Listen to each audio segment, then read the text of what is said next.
కాకపోతే రూల్ ఏంటి? ఇది చెప్పాలి, పక్కనున్న పెద్ద స్థానం నుంచి అప్పు తేవాలి అనండి. పక్కన వెళ్తున్నాం, ఇది 10వ స్థానం, ఇది 100వ స్థానం. ఇక్కడ నుంచి ఒక్క పోయేటప్పుడు ఈ బర్రెలు కదా, ఎక్కడికి అప్పు తీసుకెళ్తున్నావు? గొర్రెల్లో. బర్రెని ఎక్కడ తీసుకెళ్తున్నావు?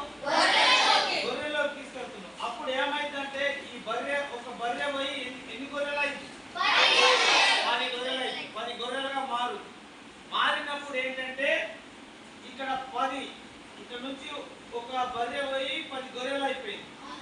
అంటే బర్రెల్ని గొర్రెలుగా మార్చేసాం. ఏ జాతికి ఆ జాతి లెక్క చేయాలి, పూర్తిగా తీసేద్దాం. ఇప్పుడు 10 గొర్రెలు ప్లస్ 4 అంతే కదా, 14 గొర్రెలు.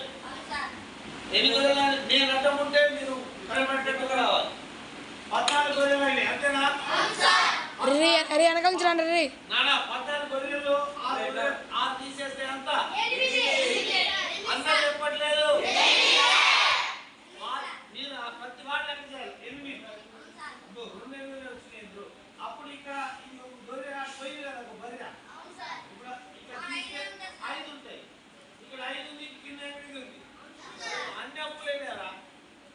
సరే, పక్కనున్న 100వ స్థానానికి 1000వ స్థానానికి 10 రెట్లు ఇంటూ 10 కదా, ఇంటూ 10. అందుకే ఇటు వస్తే చిన్నది చేస్తే 10 అవుతున్నాయి. ఇప్పుడు ఆవుల్లో కప్పు కొడితే ఒక ఆవు 10 గొర్రెలు అయింది. 10 గొర్రెలు ఇక్కడ ఎన్ని గొర్రెలు ఉన్నాయి? 10 5 ఎన్ని అయినాయి? 15లో 8 తీసేయాలి. 15లో 8 16 అయితే 8 వస్తాయి. 7. ఓకే. ఇప్పుడు ఇక్కడ ఈ పొయ్యి ఉంది ఆల్రెడీ. ఎన్ని ఉన్నాయి ఆవులు? 7 ఆవుల్లో 7 ఆవులు పోతే ఎన్ని ఆవులు ఉంటాయి? అంతే. 7లో 7 పోతే ఏముంటాయి? మీ దగ్గర 7 రూపాయలు పోయినాయి, 0 ఉంటాయి. కాబట్టి ఇది 0. ఇది పద్ధతి. ఏమన్నా డౌట్ ఉంటే అడగండి.